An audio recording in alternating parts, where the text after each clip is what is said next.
नमस्कार। प्रभु जीशुख्रीष्ट नाम आपण मान को स्वागत करुच्ची spiritual awakening forum Facebook page को। मो सिस्टर शिवानी मिश्र फ्रॉम ओडिशा। प्रभु आम मान को सुंदर सुजोग देइचंती तांकर स्तुति आराधना करिबारे तांकर वाक्य ध्यान करिबारे मो विश्वास करुच्ची प्रभु गला सप्ताह एही सप्ताह आम मान को प्रत्येक को आशीर्वाद करिसंती तांकर खुआड़ मध्य रखिंट आम को धरी रखिंट सुसमाचार वाक्य से आम मिलित भाव प्रभु जीशुख्रीष्ट को धन्यवाद दबा आ पिता ईश्वर गौरव निमंते आज मिलित हवा। आज ए समय जो स्थान रे ईश्वर उपासना होची प्रभु जीशुख्रीष्ट नाम रे से प्रत्येक विषय आम प्रभु को धन्यवाद घटिया दऊ आम प्रेज द लॉर्ड।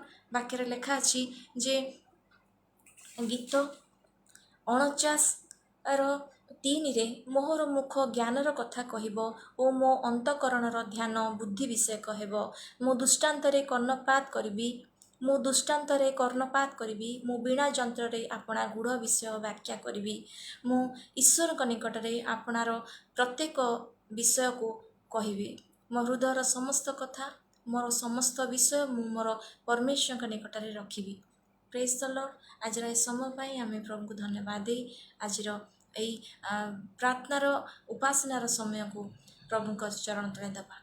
स्वर्गीय पिता प्रभु जीशुख्रीष्ट नाम रे समय आम तुम निकटवर्ती होचु। तुम वाक्य अनुजाई आम जीवन को तुम्हें सजाड़ीच। तुम वाक्य अनुजाई तुम्हें आम मान को संभाच। तुम इच्छा आम जीवन में तुम्हें सफल होगा दौच बोली धन्यवाद दौचु।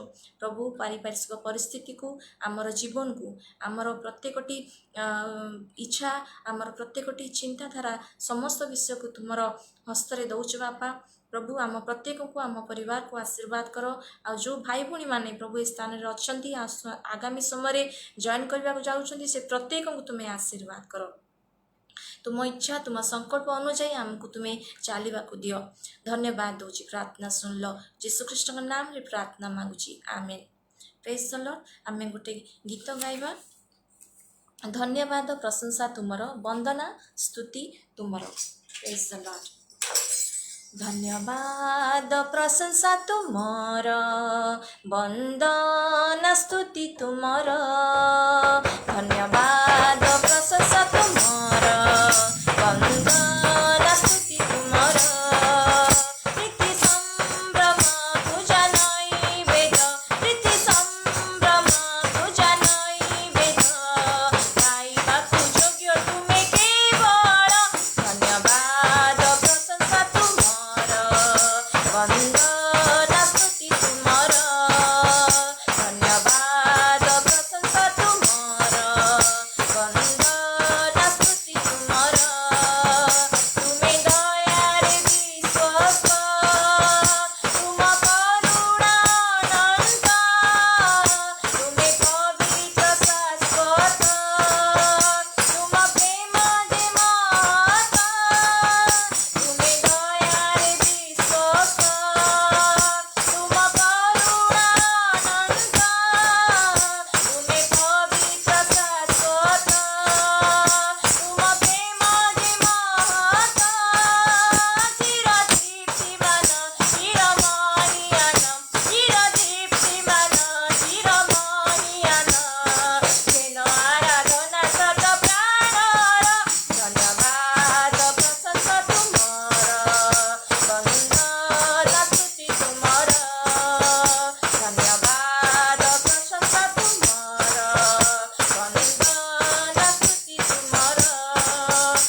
धन्यवाद देउछु प्रभु, धन्यवाद देउछु प्रभु तुमर दया, तुम अनुग्रह पाई, तुमर आशीर्वाद पाई, तुमर सत्यता पाई, तुमर आमको देइथिबा क्षमा पाई धन्यवाद देउछु, तुमर देइथिबा आमको अनंत जीवन पाई धन्यवाद देउछु। आम अतीत जीवन में प्रभु आम जितेबले पापी थिलु से समय तुम्हें आपणा जीवन देल प्रभु, ए समय आम तुम ठारे विश्वास करिथिबा जगु तुम्हें आम मान को अनंत जीवन देल, से धन्यवाद देउछु। आज प्रत्येक मोर भाई भौणी मान को आशीर्वाद कर, से हृदय प्रत्येक प्रार्थना तुम्हें शुण प्रभु, उत्तर दियो प्रभु, से तुम्हें सुस्थता दियो प्रभु, से शज्या को तुम्हें परिवर्तन कर प्रभु, तुम्हें से को उठा चला प्रभु, तुम गौरव तुम राज्य धार्मिकता निमंते से बलवान होगा साहाय्य कर प्रभु, तुम्हें बलहीन को बल, शक्तिहीन को शक्ति जोगाई दे था प्रभु, तुम्हें दया कर मान को ऊपर धन्यवाद दूचु, धन्यवाद प्रेज द लॉर्ड, धन्यवाद धन्यवाद, thank you Jesus, thank you Jesus, praise the lord, praise the lord, praise the lord, धन्यवाद धन्यवाद धन्यवाद धन्यवाद। पादे पादे चालुछि मु जीसु तुम साथे, पादे पादे चालुछि मु जीसु तुम साथे, पड़ी गले धूली झाड़ी तोली नियमते, पादे पादे चालुछि मु जीसु तुम साथे, पादे पादे चालुछि मु जीसु तुम साथे, जीवनर प्रति क्षणे तुम मुख चाहि, चालिबि मु तब पद चिन्हे पाद देई, दुर्बलता केते मोर आसे जेबे घेरी, बढ़ मो शक्ति तब वाक्य दान करी, पथ चला सिखा हे मते,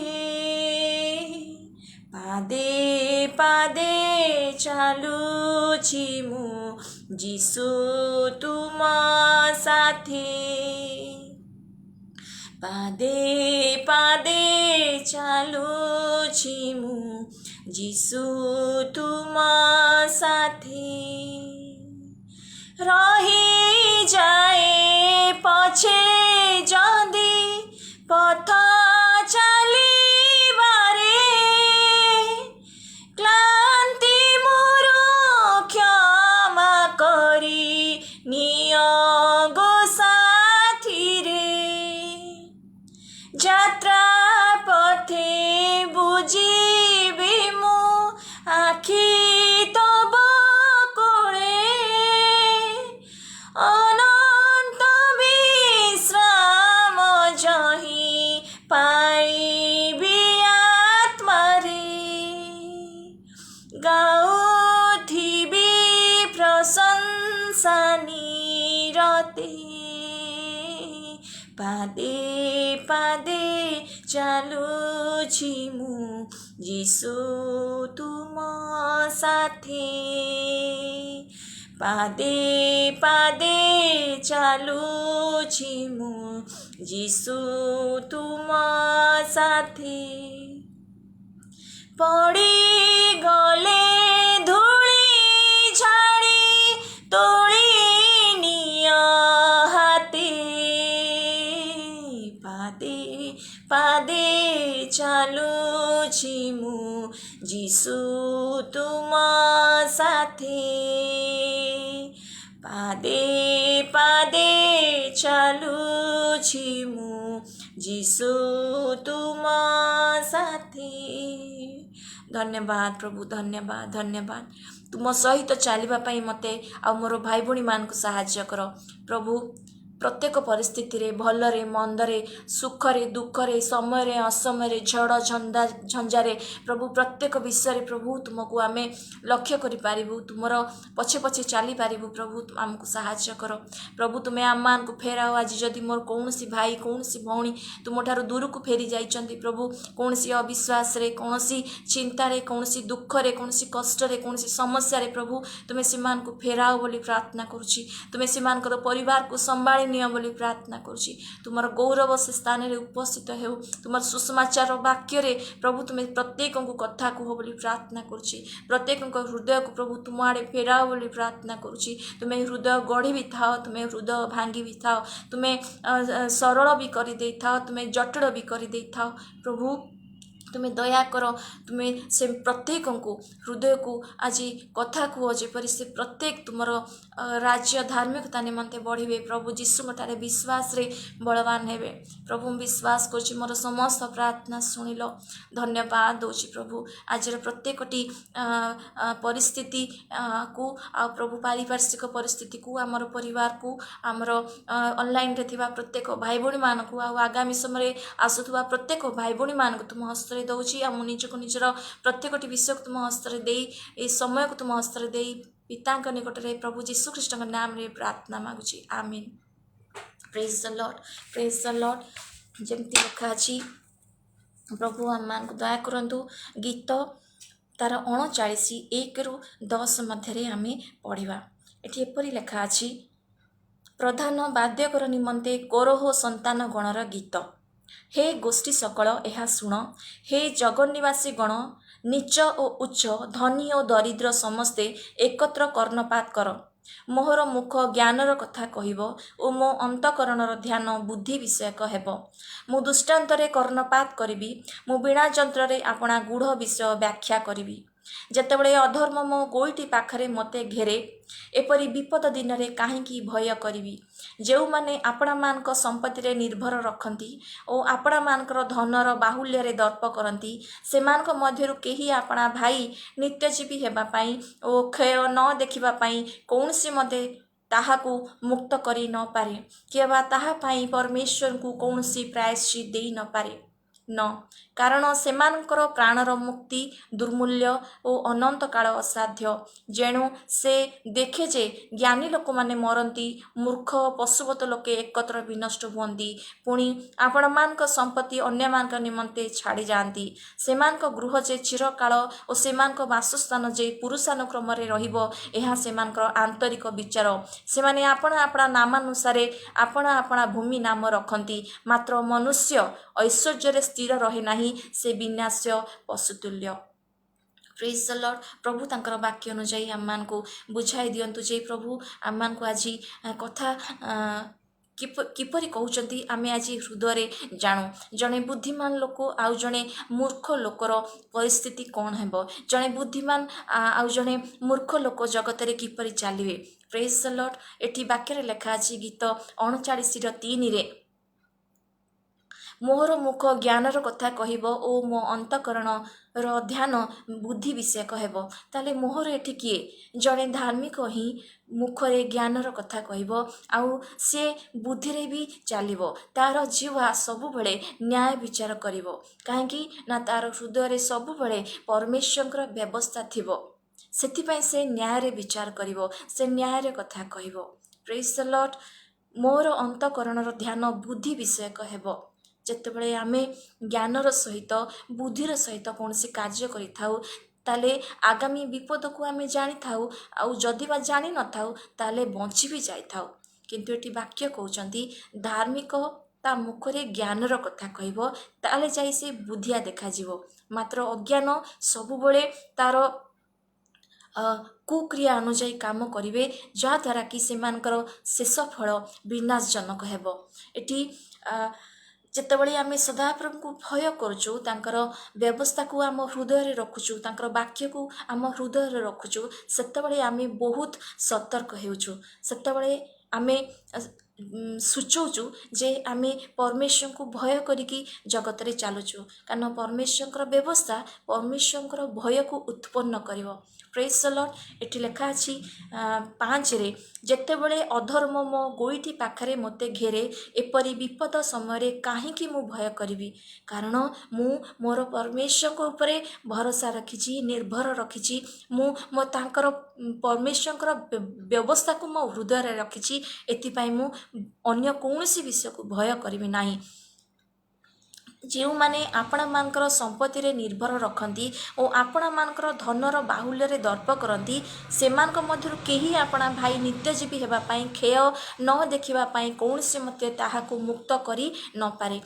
ଯିଏ ଧନ ଉପରେ ଆସ୍ଥା ରଖିବେ, ଯିଏ ସମ୍ପତ୍ତି ଉପରେ ଆସ୍ଥା ରଖିବେ, ଯିଏ ବଳ ଉପରେ ଆସ୍ଥା ରଖିବେ, ମନୁଷ୍ୟ ଉପରେ ଆସ୍ଥା ରଖିବେ, ପରମେଶ୍ୱରଙ୍କ ଉପରେ ଯାହାର ଆସ୍ଥା ନଥିବ, ତାର ଶେଷ ପରିଣତି କ'ଣ ହେବ? 7ରେ ଜଣାଇ ଦେଇଛନ୍ତି ଏଠି ଗୀତ ରଚକ ଯେ ସେମାନେ ଆପଣା ଭାଇକୁ ନିତ୍ୟଜୀବୀ କରିପାରିବେ ନାହିଁ। ସେମାନେ ନିଜର ସମ୍ପତ୍ତି, ନିଜର ଧନ, ନିଜର ମନୁଷ୍ୟର ବଳ, ନିଜର ବୁଦ୍ଧିରେ ମଧ୍ୟ ନିଜ ଭାଇକୁ ମୃତ୍ୟୁ ଯିବାକୁ ରକ୍ଷା କରିପାରିବେ ନାହିଁ। ପ୍ରଭୁଙ୍କ ବାକ୍ୟରେ ଏମିତି ଲେଖା ଅଛି ଯେ ମନୁଷ୍ୟ ଯଦି ସମସ୍ତ ଜଗତ ଲାଭ କରିବ, ତାହେଲେ ତାର ଜୀବନ ଯଦି ହରେଇବ, ତାହେଲେ ତାର କି ଲାଭ? ପ୍ରେଜ୍ ଦ ଲର୍ଡ। ଏଠି ଲେଖା ଅଛି ଯେ କିଏ ବା ତାହା ପାଇଁ ପରମେଶ୍ୱରଙ୍କୁ କୌଣସି ପ୍ରାୟଶ୍ଚିତ ଦେଇ ନପାରେ। ଯିଏ ପରମେଶ୍ୱରଙ୍କ ଉପରେ ଆସ୍ଥା ନ ରଖିବେ, ତାହେଲେ ସେଇଟା ହିଁ ସେମାନଙ୍କର ଭୁଲ ହେଉଛି। ଆଉ ସେଇଥିପାଇଁ ସେମାନେ କେମିତି ପ୍ରାୟଶ୍ଚିତ କରିବେ? ପ୍ରେଜ୍ ଦ ଲର୍ଡ।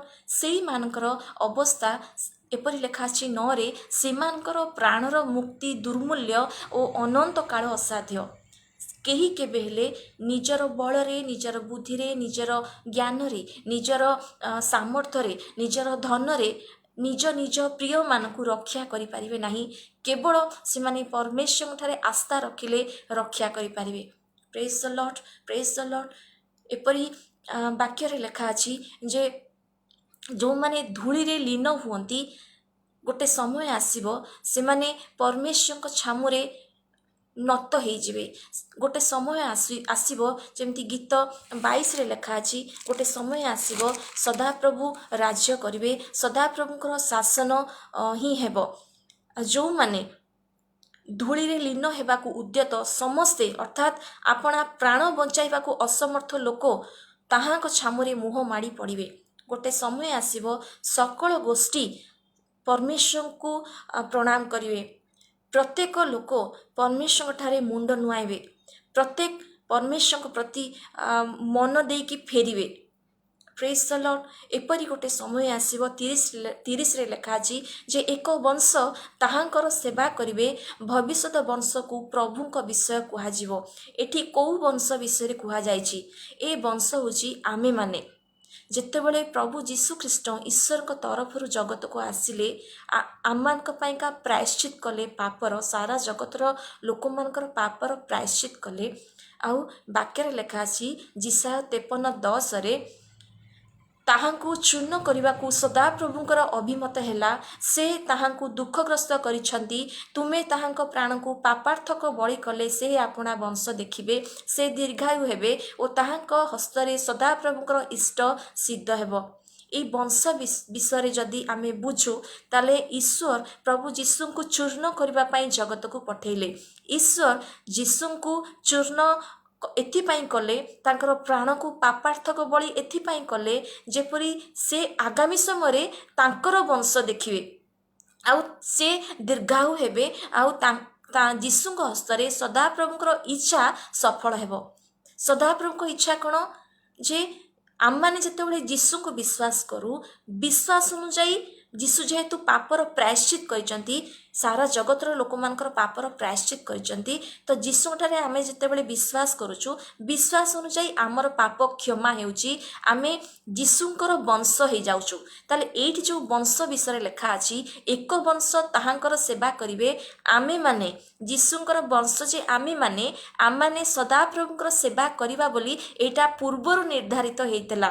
ଆଜି ଆପଣ ଯେଉଁ ସ୍ଥାନରେ ବି ଅଛନ୍ତି ନା କାହିଁକି, ଯେଉଁ ପରିସ୍ଥିତିରେ ଅଛନ୍ତି ନା କାହିଁକି, ଆପଣ ଯେତେବେଳେ ସଦାପ୍ରଭୁ महाप्रभुଙ୍କର पाखକୁ आसुଛନ୍ତି प्रभु जीशुଙ୍କ नामରେ सहभागिता କରୁଛନ୍ତି ଆପଣ ईश्वरଙ୍କର वंश प्रेज द लॉर्ड आमे जीशुଙ୍କର वंश जीशुଙ୍କ ଠାରେ विश्वास करके आमे ईश्वरଙ୍କର संतान संतति हेई जाइछु आउ लेखा अछि भविष्यत वंश को प्रभुଙ୍କ विषय कुहाଯିବ आमे जेमती जीशुଙ୍କର वंश हेलु ईश्वरଙ୍କର संतान हेलु ठीक सेमती आमे जो मानकु कहिबा जीशुଙ୍କ विषय से माने मध्य जीशुଙ୍କର वंश हिजिबे ईश्वरଙ୍କ संतान हिजिबे कारण ईश्वर तांकर अद्वितीय पुत्र को जगत को पठाइले जेपरि जे केही तांठारे विश्वास करिवे से माने विनष्ट न होई अनंत जीवन पाइबे मोर कहिबार अर्थ कोन ना आमे माने जो माने जीशु ठारे विश्वास करिकि जीशुଙ୍କର वंश हेचु आमे अनंत जीवन जगत रे पाई जाइछु गोटे समय आसीबो जदि आमे जीशु ठारे विश्वास करके शेष पर्यंत धैर्य धरिकी चलतिबा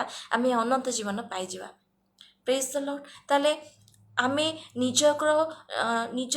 निजको खुशी मनैबा आ निजको शाबाशी दबा जे आमे जीशुଙ୍କ ठारे विश्वास करिकि जीशुଙ୍କର वंश हे जाइछु आ ईश्वर तांकर अद्वितीय पुत्रको द्वारा आम्मान को ग्रहण कर दैछन्ती संतान संतति हिसाब रे अनंत जीवन देबा पई प्रेज द लॉर्ड ताले आमे कहार भी ऐश्वर्य जदि देखुचु किए जदि धन रे बढ़िले किए जदि ज्ञान रे बुद्धि रे बल रे बढ़िले काहाकू देखिकी आमे भय करिबा नाही आमे परमेश्वर को लक्ष्य करिबा आ प्रभु जीशु को नाम रे सहभागिता रे आमे जगत रे चालथुआ जते दिन आम पाखरे समय अछि प्रेज द लॉर्ड प्रभु आजर वाक्य रे आमान को एपरी आशीर्वाद करंतु जेमती मोर आजिर विषय होची बुद्धिमान लोक आउ मूर्ख लोक प्रभु आमान को कथा कहंतु जेपरी आमे माने जे जीशुଙ୍କର वंश आमे जीशुଙ୍କ ठारे रहिले आमे प्रचुर आशीर्वाद रे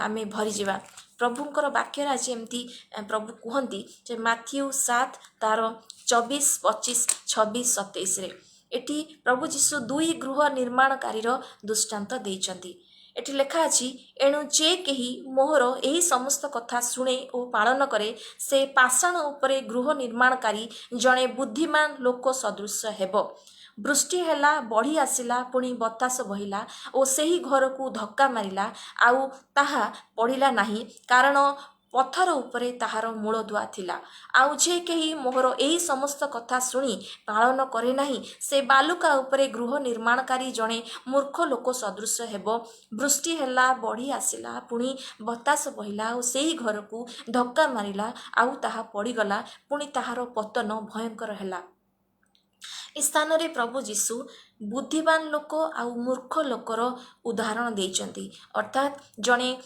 प्रकृत ख्रिस्टियान आउ जणे अमानिया ख्रिस्टियान विषय प्रभु एटी उदाहरण देले प्रभुंकर कहिबार विषय एटी जे जणे बुद्धिमान पत्थर उपरे गृह निर्माण करूचंती किंतु जणे मूर्ख बाली उपरे गृह निर्माण करूचंती दुईटी गृह निर्माण हेउची दुईटी गृह समान देखा जाउची ता भितरे केवल गोटे मात्र पार्थक्य गोटे गृहर मूलदुआ अछि आ गोटे गृहर मूलदुआ नाही ताले एही दृष्टांतरु आमे एया शिखु जे प्रकृत ख्रिस्टियान आ अमानिया ख्रिस्टियान भितरे पार्थक्य जना पड़िबो नाही सहजरे किंतु प्रभु जीशु पार्थक्य को सूचई दबा को जाई हेपरि कहिसंती जे 7:15 रे मेंढा मानक परी सेमाने तुमମାନଙ୍କ सम्मुख को आसीबे किंतु अंतर रे सेमाने हिंस्रक बाघ प्रभु जीशु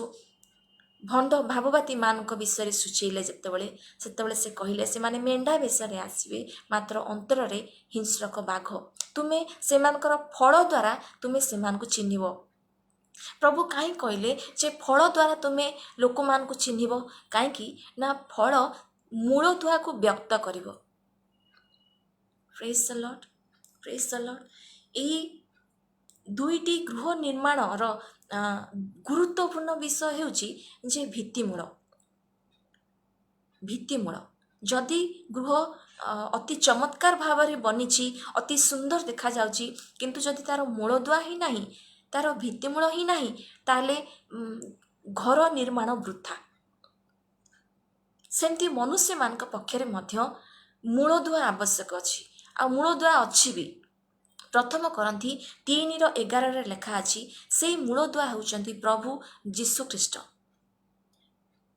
ବାକ୍ୟରେ ଲେଖା ଅଛି ପ୍ରଥମ କରନ୍ଥୀ 3:11 ସେହି ଭିତ୍ତିମୂଳ ହେଉଛନ୍ତି ପ୍ରଭୁ ଯୀଶୁଖ୍ରୀଷ୍ଟ। କାରଣ ଯେଉଁ ଭିତ୍ତିମୂଳ ସ୍ଥାପିତ ହୋଇଅଛି ତାହା ବ୍ୟତୀତ ଅନ୍ୟ ଭିତ୍ତିମୂଳ କେହି ସ୍ଥାପନ କରିବ ନାହିଁ। ସେହି ଭିତ୍ତିମୂଳ ହେଉଛନ୍ତି ପ୍ରଭୁ ଯୀଶୁଖ୍ରୀଷ୍ଟ। ପ୍ରଭୁ ଯୀଶୁଖ୍ରୀଷ୍ଟଙ୍କୁ ଛାଡ଼ିଦେଲେ ଆଉ ସମସ୍ତ ବାଲୁକା। ପ୍ରେଜ୍ ଦ ଲର୍ଡ। ବାଲୁକା ଉପରେ ଯେଉଁମାନେ ଘର ନିର୍ମାଣ କରିଛନ୍ତି ସେମାନେ ନିଶ୍ଚୟ ଗୋଟେ ମୁହୂର୍ତ୍ତ ପାଇଁ ବି ଭାବିଥିବେ ଯେ ନିଜର ସ୍ୱାର୍ଥ, ନିଜର ସୁରକ୍ଷାକୁ ନେଇକି ସେମାନେ ଭାବିଥିବେ ଯେ ଯଦି ମୁଁ ବାଲୁକାରେ ଘର ନିର୍ମାଣ କରୁଛି ପଡ଼ିଯିବନି ତ, ମୋର ଅସୁବିଧା ହେଇଯିବନି ତ। କିନ୍ତୁ ସେମାନଙ୍କର ହେୟ ଜ୍ଞାନ ଯୋଗୁଁ, ସେମାନଙ୍କର ନିଜର ଗଲତ ନିର୍ଣ୍ଣୟ ଯୋଗୁଁ ସେମାନେ ବାଲି ଉପରେ ଗୃହ ନିର୍ମାଣ କରିଦେଇଛନ୍ତି। କିନ୍ତୁ ଘର ଯେତେବେଳେ ନିର୍ମାଣ ହେଇଛି ତ ଯଦି ସେମାନେ ଭାବିଛନ୍ତି ଯେ ମୁଁ ନିରାପଦରେ ଅଛି, ମୋର କିଛି ହେବନି କାରଣ ପ୍ରଭୁ ମୋ ସହିତ ଅଛନ୍ତି, ତାହେଲେ ଆମେ ଏଇଆ ବୁଝୁ ଯେ ଶୈତାନ ଗୋଟେ ଅସୁରକ୍ଷିତ ଭାବରେ ସେମାନଙ୍କ ହୃଦୟରେ କଥା କହିଛି ନିରାପତ୍ତାକୁ ନେଇକି। ଯଦି ଜଣେ କିଏ ଭାବିବେ ଯେ ମୁଁ ଠିକ୍ ଅଛି, ମୁଁ ଭଲ ଅଛି, ମୁଁ ନିରାପଦରେ ଅଛି, ମୋର ପ୍ରଭୁ ଅଛନ୍ତି, କିନ୍ତୁ ଖ୍ରୀଷ୍ଟଙ୍କ ଉପରେ ନିର୍ଭର, ଖ୍ରୀଷ୍ଟଙ୍କ ଉପରେ ବିଶ୍ୱାସ, ଖ୍ରୀଷ୍ଟଙ୍କ ଉପରେ ପ୍ରେମ, ଖ୍ରୀଷ୍ଟଙ୍କୁ ଜାଣିବା ପାଇଁ ପ୍ରେମ, ଈଶ୍ୱରଙ୍କର ଇଚ୍ଛା ସଫଳ ପାଇଁ ଇଚ୍ଛା ରଖିବା ଯଦି ଏଇଟା ନାହିଁ, ତାହେଲେ ଜଣେ କେବେ ବି ନିରାପଦରେ ରହିପାରିବେ ନାହିଁ। ଜଣେ କେବେ ବି ନିଜର ମୂଳଦୁଆକୁ ସଜାଡ଼ି ନଥିବେ। ଯେମିତି ଗୃହ ନିର୍ମାଣକାରୀ ଯିଏ ପଥର ଉପରେ ନିଜର ମୂଳଦୁଆ ବସାଉଛନ୍ତି, ଯେତେବେଳେ ବଢ଼ି ଆସୁଛି, ଯେତେବେଳେ ବୃଷ୍ଟି ଆସୁଛି, ଯେତେବେଳେ ବତାସ ଆସୁଛି, ସିଏ ଆଶା ଆଉ ଭରସା ରଖିଥିବେ ଯେ ମୁଁ ପଥର ଉପରେ ମୂଳଦୁଆ ବସେଇଛି, ତାହା ଯେତେ ଝଡ଼, ଯେତେ ବତାସ, ଯେତେ ବୃଷ୍ଟି ଆସିଲେ ବି ମୋର ଘର ସ୍ଥିର ହେଇ ରହିବ। କିଏ ନ ଚାହିଁବ ନିଜର ଘରକୁ ସୁରକ୍ଷା ନ ଦେବାକୁ? କିନ୍ତୁ ଯିଏ ନିଜର ଘର ପ୍ରତି ହେୟ ଜ୍ଞାନ ରଖିବେ, ଅବିଶ୍ୱସ୍ତତା ରଖିବେ, ଈଶ୍ୱରଙ୍କର ଉପରେ ଆଶା ରଖିବେନି, ସେମାନେ କେବେ ବି ନିଜର ଘରକୁ ସୁରକ୍ଷା ଦେଇପାରିବେ ନାହିଁ। ପ୍ରଭୁ ଯୀଶୁଙ୍କର କହିବାର ବିଷୟ ଏଠି ଯେ ମୂଳଦୁଆ ଯଦି ନାହିଁ ତାହେଲେ ଘର ମଧ୍ୟ ନାହିଁ, ଯଦି ବା ଅଛି ତାହେଲେ ବି ନାହିଁ। କାରଣ ସେ ଗୃହ ଆଉ ସେ ଗୃହରେ ଥିବା ଲୋକମାନଙ୍କ ପାଇଁ କେବଳ ସମସ୍ୟା ହିଁ ଅଛି। ପ୍ରେଜ୍ ଦ ଲର୍ଡ। ଯେମିତି ଲୁକ 6:48-49 ଲେଖାଗଲା, ଲୁକ 6:48-49 ଲେଖାଗଲା ଯେ ଜଣେ ବ୍ୟକ୍ତି ଗହୀର କରି ଖୋଳି ପଥର ଉପରେ ନିଜର ମୂଳଦୁଆ ବସାଇ ସେ ଘର ନିର୍ମାଣ କରୁଛନ୍ତି, କିନ୍ତୁ ଦ୍ୱିତୀୟ ଜଣକ ବାଲି ଉପରେ ଘର ନିର୍ମାଣ କରୁଛନ୍ତି। କିନ୍ତୁ ୟାର ମୂଳଦୁଆ ମଧ୍ୟରେ ପାର୍ଥକ୍ୟ କେତେବେଳେ ଜଣାପଡ଼ିବ? ଯେତେବେଳେ ଘର ଉପରେ ବୃଷ୍ଟି, ବଢ଼ି ଆଉ ବତାସ ଆସିବ। ଯେତେବେଳେ ଏସବୁ ସମସ୍ୟା ଆସିବ ସେତେବେଳେ ଜଣାପଡ଼ିବ କେଉଁଟା ମୂଳଦୁଆ ବିଶିଷ୍ଟ, କେଉଁଟା ମୂଳଦୁଆ ହୀନ, ବାଲି ଉପରେ ହେଇଛି। ସେମିତି ମନୁଷ୍ୟମାନଙ୍କ କ୍ଷେତ୍ରରେ ମଧ୍ୟ ଯିଏ ନିଜର ନିରାପତ୍ତା, ନିଜର ଶାନ୍ତି ଲାଭ ଆଉ ସୁଖ ଭୋଗ କରିବାର ଇଚ୍ଛା ରଖିଥିବେ ସେ ବାଲି ଉପରେ ଘର ନିର୍ମାଣ କରିଥିବେ। କିନ୍ତୁ ଯିଏ ଖ୍ରୀଷ୍ଟଙ୍କ ଉପରେ ବିଶ୍ୱାସ ରଖିଥିବେ, ଖ୍ରୀଷ୍ଟଙ୍କୁ ଜାଣିବା ପାଇଁକା ପରିଶ୍ରମ କରୁଥିବେ, ଯିଏ ଈଶ୍ୱରଙ୍କର ଇଚ୍ଛା ସଫଳ ପାଇଁକା ଇଚ୍ଛା ରଖିଥିବେ, ସିଏ ହିଁ ପଥର ଉପରେ ମୂଳଦୁଆ ବସେଇକି ଘର ନିର୍ମାଣ କରିଛନ୍ତି। ସିଏ ହିଁ ପ୍ରକୃତରେ ଖ୍ରୀଷ୍ଟିଆନ। ଈଶ୍ୱର ଆମମାନଙ୍କ ଜୀବନରେ, ମନୁଷ୍ୟମାନଙ୍କ ଜୀବନରେ ପରୀକ୍ଷା ପ୍ରଲୋଭନ ଆସିବାକୁ ଦିଅନ୍ତି। କାହିଁକି ନା ସେମାନଙ୍କର ବିଶ୍ୱାସ, ସେମାନଙ୍କର ମୂଳଦୁଆକୁ ପରୀକ୍ଷା କରିବାକୁ ଯାଏ। କାରଣ ଈଶ୍ୱର ଚାହାନ୍ତି ଆମେ ସବୁବେଳେ ସେ ସ୍ଥାନରେ ନ ରହୁ ଯେଉଁଠି ଅଛୁ, ଆମେ ସବୁବେଳେ ଉନ୍ନତ ସ୍ଥାନକୁ ଯାଉ। ଆମ ସାମ୍ନାରେ ଯଦି ପରୀକ୍ଷା ପ୍ରଲୋଭନ ଅଛି, ଦୁଃଖ କ୍ଲେଶ ଅଛି, ଯାହାକି ସଦାପ୍ରଭୁ ଆସିବାକୁ ଦେଇଥାନ୍ତି, ସେ ଚାହାନ୍ତି ଆମେ ବିଶ୍ୱାସରେ ଆମର ମୂଳଦୁଆକୁ ଏପରି मजबूत करिथाउ जेपरी आमे उत्तीर्ण हे जाऊ, आमे फेल न हो। जी फेल हेबे तले समस्या समय, दुख क्लेश समय, परीक्षा प्रलोभन समय से प्रकृत ख्रिस्टियान बोली जणा जीवे नाही। से माने प्रभुंक ठारे अविश्वास रखिबे, भय रखिबे आउ फेरी जीवे। Praise the lord, praise the Lord. एठी जेतेबेले लेखा अछि 25 रे, वृष्टि हेला, बढ़ी आसिला, पुणी बतास बहिला और सेही घर को धक्का मारिला, आउ ताहा पड़िला नाही कारण पत्थर उपरे ताहार मूलदुआ थिला। 27 रे सेम विषय लेखा हेला, वृष्टि हेला, बढ़ी आसिला, पुणी बतास बहिला, सेही घर को धक्का मारिला, आउ ताहा पड़ीगला, पुणी ताहार पतन भयंकर हेला। एठी बाली उपरे जहार घर निर्माण हेइतला से घर पड़ीगला, किंतु पत्थर उपरे जहार मूलदुआ थिला ताहा स्थिर हेइकी रहिला। ताले एठी वृष्टि कौन? वृष्टि होची दुख क्लेश ताड़ना। आउ बढ़ी कौन? जहाँकि जागतिक इच्छा प्रलोभन। आउ बतास कौन? स्वयं शैतान। वृष्टि जहाँकि दुख क्लेश ताड़ना, जहाँकि बाहरु आम पाखक आसे। आउ बढ़ी जोटा कि जागतिक इच्छा, जागतिक प्रलोभन, जगतरे बसीभूत होइकी रहिबा विषय जहाँकि आम भितरु आसे।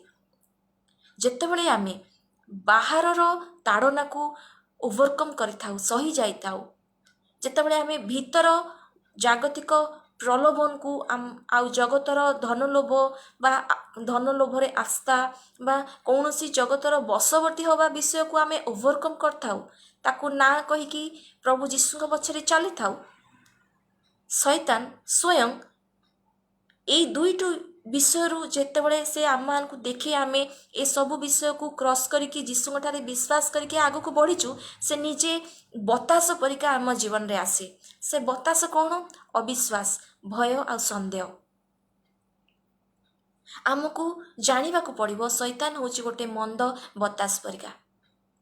जेतेबेले बाहरु क्लेश ताड़ना आसे सेतेबेले आम जीवन रे प्रभु आमको किपरि दुष्टांत माध्यम कथा कहते, किपरि तांकर शिष्य मानकर उदाहरण आमे वाक्य देखुचु, आमे ताकू निहाती जानिबा जरूरी। केमती आमे गीत 49:3 रे पढ़िले जे मु दुष्टांत को देखिबी, मु दुष्टांत को स्मरण करिबी, मोर परमेश्वर को ऊपर आस्था रखिबा पाई मु आउ कौनसी थिरे आस्था न रखिबा पाई मु केवल परमेश्वर वाक्य को देखिबी, जेपरी प्रभु जीशु मते जेमती कहिसंती सेमिति मु जगत रे चली पारिबी।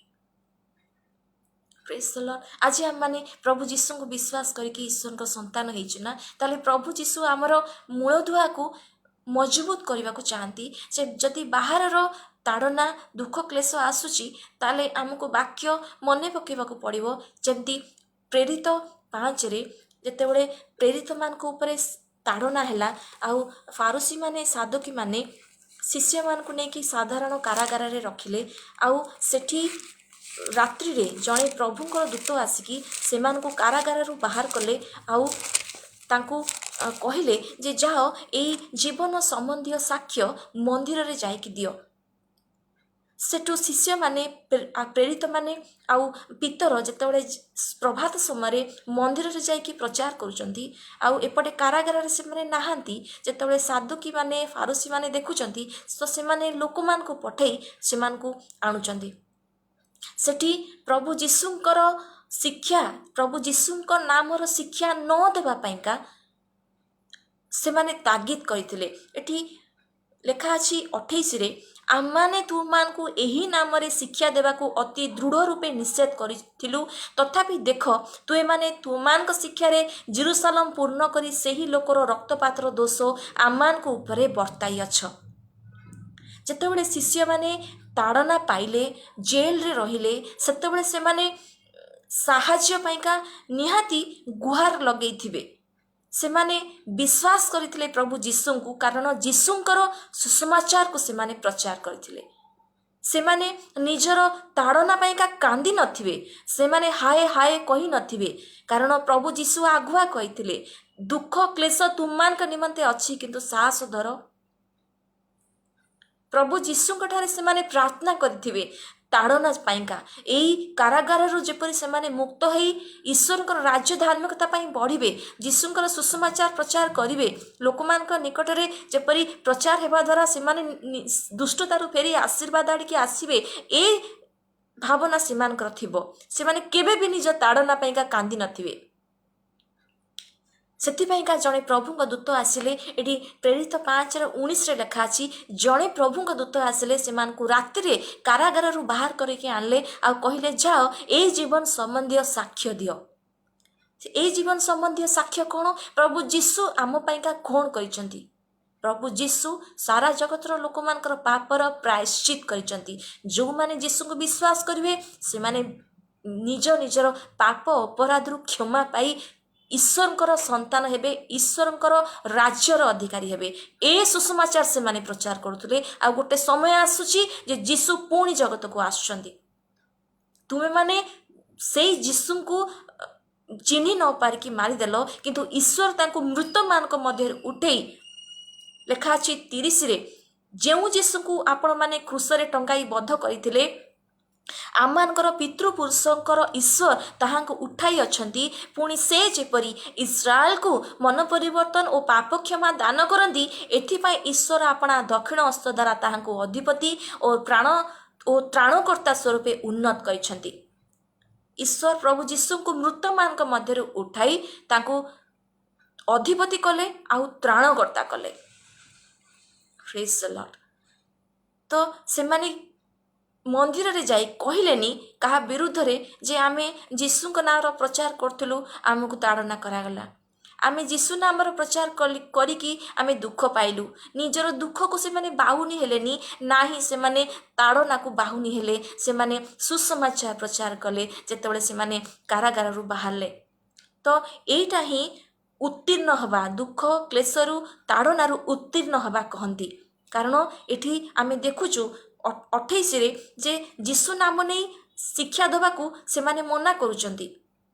କାରଣ ସେମାନେ କହୁଛନ୍ତି, ତୁମେ ଜେରୁସାଲେମକୁ ପୂର୍ଣ୍ଣ କରୁଛ ସୁସମାଚାର ଶିକ୍ଷାରେ। ତ ଯେତେବେଳେ ସେମାନେ ନିଜର ତାଡ଼ନାକୁ ଭୁଲି ତାକୁ ନ କହିକି ସୁସମାଚାରକୁ ସେ ସମୟରେ ପ୍ରଚାର କରୁଛନ୍ତି, ସେଇଠି ସେମାନେ ଯେତେବେଳେ ଉତ୍ତୀର୍ଣ୍ଣ ହେଇଗଲେ, ଆମେ ମଧ୍ୟ ଯଦି ତାଡ଼ନା ସମୟରେ, ଦୁଃଖ କ୍ଲେଶ ସମୟରେ ତାକୁ ନ ବାହୁନିକି ଆମେ ସୁସମାଚାର ପ୍ରଚାର କରିଥାଉ, ଯୀଶୁଙ୍କ ପାଇଁକା ଆମେ ଠିଆ ହେଇଥାଉ, କହିଥାଉ, ସେତେବେଳେ ଆମେ ଦୁଃଖ ତାଡ଼ନାରୁ ଉତ୍ତୀର୍ଣ୍ଣ ହେଇଥାଉ। ଆଉ ଗୋଟେ ବିଷୟ, ଯେତେବେଳେ ଆମେ ଦେଖିଲେ ଏବେ ବୃଷ୍ଟି ତାଡ଼ନା ଯାହାକି ବାହାରୁ ଆସୁଛି, ସେଥିରୁ ଆମକୁ ଉତ୍ତୀର୍ଣ୍ଣ ହେବାକୁ ପଡ଼ିବ। ଯାହାର ପ୍ରକୃତ ଖ୍ରୀଷ୍ଟିଆନ ହେବା ପାଇଁକା ପରିଶ୍ରମ ଥିବ ନା, ସିଏ ହିଁ ଏଇ ତାଡ଼ନାକୁ ଓଭରକମ୍ କରିପାରିବ, ଏ ତାଡ଼ନାରେ ଉତ୍ତୀର୍ଣ୍ଣ ହେଇପାରିବ। ଆଉ ରହିଲା ବଢ଼ି, ଯାହାକି ଆମ ଭିତରୁ ଉଠେ, ଯାହାକି ଜାଗତିକ ଇଚ୍ଛା, ପ୍ରଲୋଭନ, ଧନର ମୋହ, ଜଗତର ବିଷୟରେ ବଶବର୍ତ୍ତୀ ହେବାର ଚେଷ୍ଟା, ଏସବୁ ବିଷୟ ଯେତେବେଳେ ଆମ ହୃଦୟରୁ ଉଠିଥାଏ, ସେତେବେଳେ ଆମେ କେତେବେଳେ ଉତ୍ତୀର୍ଣ୍ଣ ହେଇପାରିବା? ଯେତେବେଳେ ଆମେ ନିଜ ବିଷୟରେ ଚିନ୍ତା ନ କରିକି ଅନ୍ୟ ବିଶ୍ୱାସିନୀମାନଙ୍କ ପାଇଁ ଚିନ୍ତା କରିବା। ଯେତେବେଳେ ଆମେ ପ୍ରଭୁଙ୍କର ବିଷୟରେ ଚିନ୍ତା କରିବା, ପ୍ରଭୁ ଆମ ଜୀବନରେ କ'ଣ ଚାହାନ୍ତି? ପ୍ରଭୁ କହିଲେ ସଂକୀର୍ଣ୍ଣ ପଥ ଦେଇ ଗମନ କର। ପ୍ରଭୁ କହିଲେ ଯେ, ଏଠି ଲେଖା ଅଛି, ସଂକୀର୍ଣ୍ଣ ଦ୍ୱାର ଦେଇ ପ୍ରବେଶ କର, କାରଣ ସର୍ବନାଶକୁ ଘେନିଯିବା ଦ୍ୱାର ଓସାର ଓ ପଥ ପ୍ରଶସ୍ତ, ପୁଣି ତାହା ଦେଇ ପ୍ରବେଶ କରିବା ଲୋକ ଅନେକ, କିନ୍ତୁ ଜୀବନକୁ ଘେନିଯିବା ଦ୍ୱାର ସଂକୀର୍ଣ୍ଣ ଓ ପଥ ଦୁର୍ଗମ, ପୁଣି ତାହାର ସନ୍ଧାନ ପାଇବା ଲୋକ ଅଳ୍ପ। ଯେତେବେଳେ ଆମେ ସଂକୀର୍ଣ୍ଣ ଦ୍ୱାର ଦେଇ ପ୍ରବେଶ କରୁ, ସେତେବେଳେ ଆମେ ଜୀବନରେ ପ୍ରବେଶ କରୁ।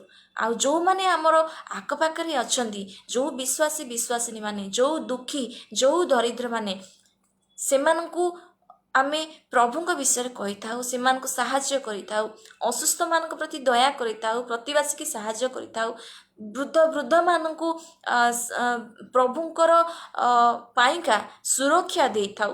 ସେତେବେଳେ ଆମେ ଭିତରେ ଉଠୁଥିବା ଯେଉଁ ଜାଗତିକ ପ୍ରଲୋଭନ, ଯେଉଁ ଧନର ମୋହ ଥାଏ, ତାହା ବିଷୟରୁ ଆମେ ଉତ୍ତୀର୍ଣ୍ଣ ହେଇପାରିଥାଉ।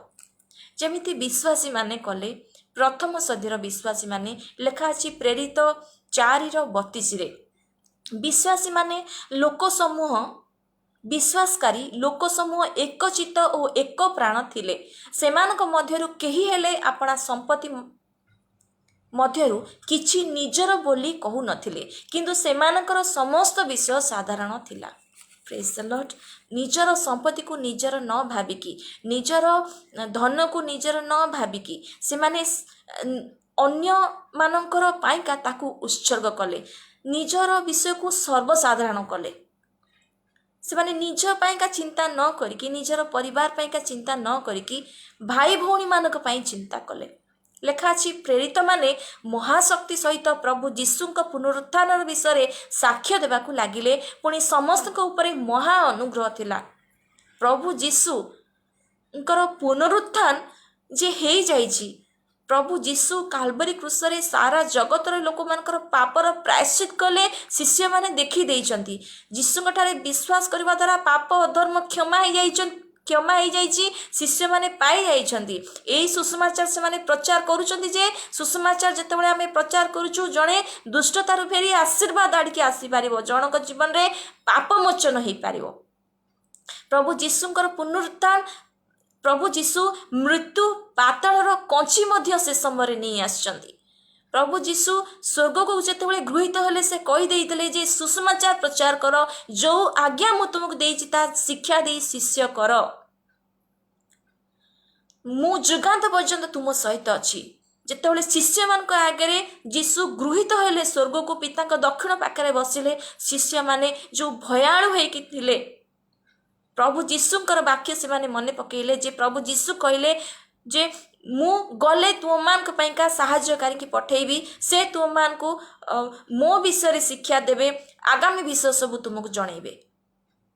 ଯେତେବେଳେ ପେଣ୍ଟିକଷ୍ଟ ଦିବସରେ ଶିଷ୍ୟମାନେ ପ୍ରାର୍ଥନାରେ ଥିଲେ, ପ୍ରଭୁ ଯୀଶୁ ସେମାନଙ୍କ ପାଖକୁ ପବିତ୍ର ଆତ୍ମାକୁ ପଠେଇଲେ। ପ୍ରତ୍ୟେକ ସେଇଦିନ ପବିତ୍ର ଆତ୍ମାରେ ପୂର୍ଣ୍ଣ ହେଇଗଲେ। ପୂର୍ଣ୍ଣ ହେବା ଦ୍ୱାରା ସେମାନେ ସୁସମାଚାର ପ୍ରଚାର କରି ଚାଲିଲେ। ଲେଖା ଅଛି ଜେରୁସାଲେମ ସେମାନେ ପୂର୍ଣ୍ଣ କରିଦେଲେ ସୁସମାଚାର ପ୍ରଚାରରେ। ଆଉ ଗୋଟେ ବାକ୍ୟରେ ଲେଖା ଅଛି ସେମାନେ ସୁସମାଚାର ପ୍ରଚାର କରିକି ପୃଥିବୀକୁ ଉଲ୍ଟ ପାଲ୍ଟ କଲା ପରିକା କଲେ। ଅନେକ ଲୋକ ଯୀଶୁଙ୍କର ସୁସମାଚାର ଶୁଣି ଯୀଶୁଙ୍କଠାରେ ବିଶ୍ୱାସ କଲେ। ଆଉ ଲେଖା ଅଛି ପ୍ରେରିତମାନେ ମହାଶକ୍ତି ସହିତ ପ୍ରଭୁ ଯୀଶୁଙ୍କ ପୁନରୁତ୍ଥାନ ବିଷୟରେ ସାକ୍ଷ୍ୟ ଦେବାକୁ ଲାଗିଲେ। ପୁଣି ସମସ୍ତଙ୍କ ଉପରେ ମହା ଅନୁଗ୍ରହ ଥିଲା। ଯେତେବେଳେ ଆମେ ସୁସମାଚାର ପ୍ରଚାର କରୁ, ଯୀଶୁ କାହିଁକି ଜଗତକୁ ଆସିଲେ, ଆଉ ଯୀଶୁ ଯେ ପୁନରୁତ୍ଥିତ ହେଇଛନ୍ତି, ଯୀଶୁ ପିତାଙ୍କ ନିକଟରେ ଦକ୍ଷିଣ ପାଖରେ ବସିଛନ୍ତି, ଯେତେବେଳେ ଆମେ ଏଇ ସୁସମାଚାର ପ୍ରଚାର କରୁ, ସେତେବେଳେ ଆମ ଜୀବନରେ ମହା ଅନୁଗ୍ରହ ଆମେ ପାଇଥାଉ। କାରଣ ବାକ୍ୟରେ କହୁଛନ୍ତି, ଆଉ ଯେଉଁମାନେ ଶୁଣିଥାନ୍ତି ସେମାନେ ମହା ଅନୁଗ୍ରହ ପାଇଥାନ୍ତି। ପରିସ୍ଥିତି ଆପଣଙ୍କର ଦୁର୍ବଳ ଥାଇପାରେ, କିନ୍ତୁ ଆତ୍ମାରେ ଆପଣ ଦୁର୍ବଳ ନୁହନ୍ତି। କାରଣ ପ୍ରଭୁ ଯୀଶୁଙ୍କଠାରେ ବିଶ୍ୱାସ କରିକି ଆପଣ ପବିତ୍ର ଆତ୍ମାଙ୍କୁ ପାଇଯାଇଛନ୍ତି। ଶୁଣିବା ଦ୍ୱାରା ବିଶ୍ୱାସ ମାଧ୍ୟମରେ ଆପଣ ପବିତ୍ର ଆତ୍ମାକୁ ପାଇଯାଇଛନ୍ତି। ଆଉ ପବିତ୍ର ଆତ୍ମା ହେଉଛନ୍ତି ଶକ୍ତି ସାମର୍ଥ୍ୟର ଆତ୍ମା, ଭୟାଳୁ ଆତ୍ମା ସେ ନୁହନ୍ତି। ଯେମିତି ଦ୍ୱିତୀୟ ତିମୋଥୀ ତାର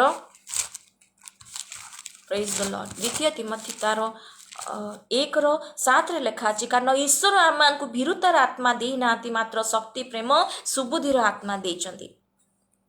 ତେଣୁ ଏଠି ଲେଖା ଅଛି ବିଶ୍ୱାସୀ ମାନେ ନିଜର ସର୍ବସାଧାରଣଙ୍କ ସହିତ ନିଜର ସମ୍ପତ୍ତି ବାଣ୍ଟି ନେଲେ। କେହି ଗରିବ ରହିଲେନି, କେହି ଅଭାବଗ୍ରସ୍ତ ରହିଲେନି। ଯେତେବେଳେ ଆମେ ଆମ ହୃଦୟର ଜାଗତିକ ଇଚ୍ଛା ପ୍ରଲୋଭନକୁ ଓଭରକମ୍ କରିବାକୁ ଚାହୁଁଥାଉ ନା, ସେତେବେଳେ ନିଜ ବିଷୟରେ ଭାବିବାନି, ଅନ୍ୟମାନଙ୍କ ବିଷୟରେ ଭାବିବା।